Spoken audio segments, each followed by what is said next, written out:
Una settantina di manufatti ex Isola provenienti dai maggiori centri di produzione della Sardegna.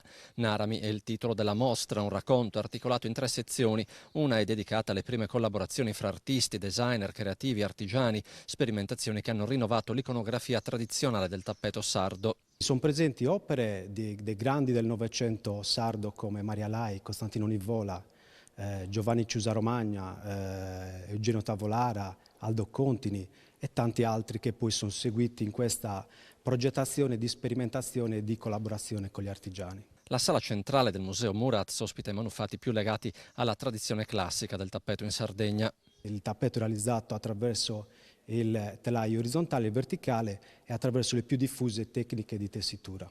Mentre la terza parte racconta quella che è la storia della coperta sarda, che è poi l'antesignano del tappeto come lo intendiamo noi nei giorni nostri. La mostra, finanziata da Comune, Regione e Fondazione di Sardegna, resterà aperta fino al 29 settembre. Non sarà l'unico appuntamento estivo legato all'artigianato tipico.